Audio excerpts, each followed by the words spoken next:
The blue light came before the sound. Cheelith saw it arc from his hands.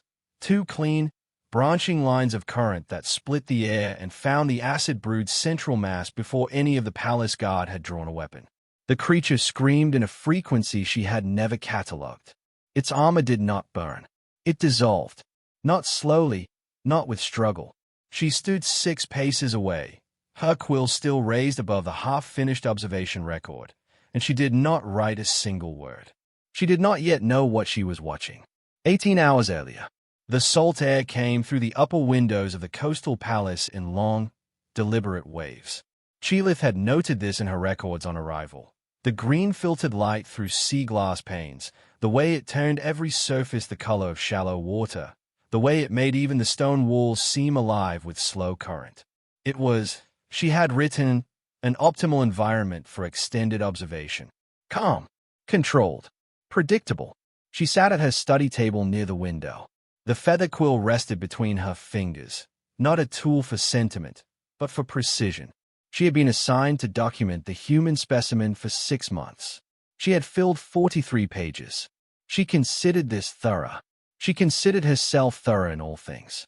She was a temple priestess of the Terali Order of Surgical Assessment, trained for 17 years in the methodical reduction of complex phenomena to their essential, measurable components.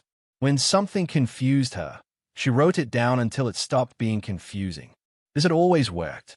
The human the palace staff called the visitor sat at a low table across the hall, attempting, for the 4th consecutive morning, to repair a cracked ceremonial frame that no one had asked him to repair. He had found it in a storage alcove.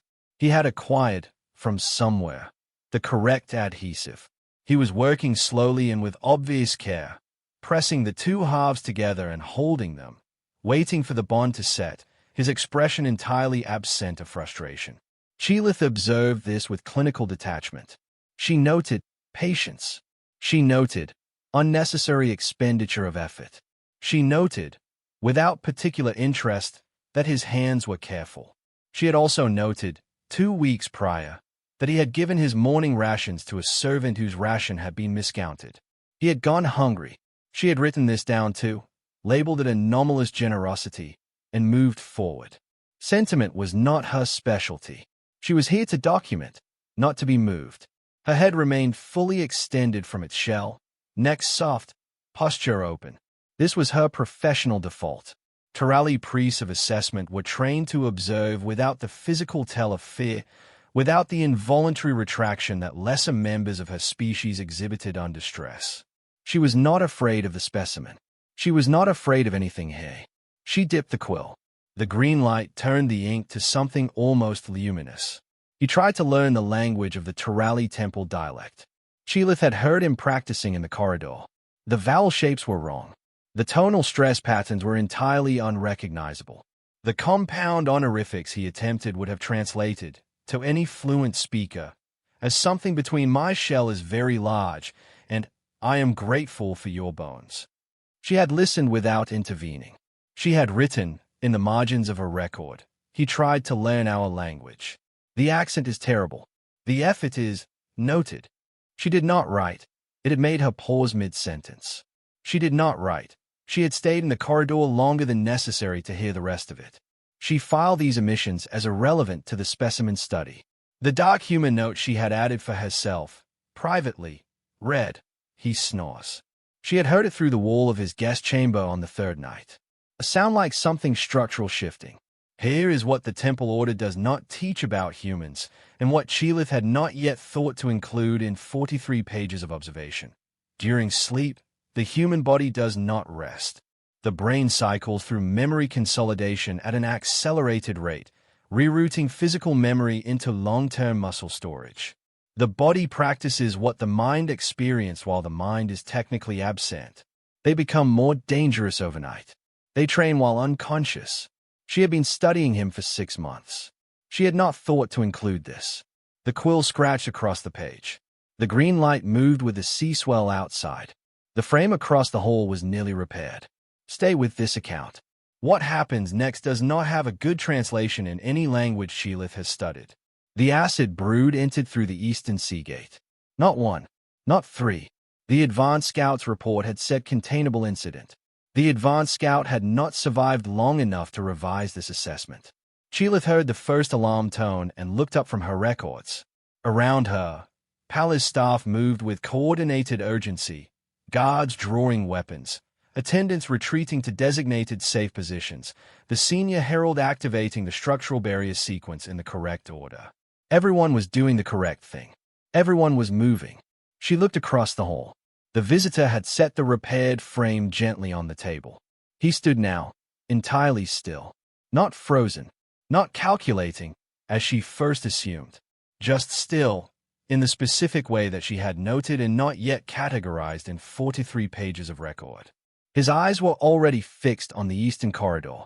He had identified the threat's vector before the second alarm had sounded. The quill snapped in her hand. She had not noticed herself gripping it.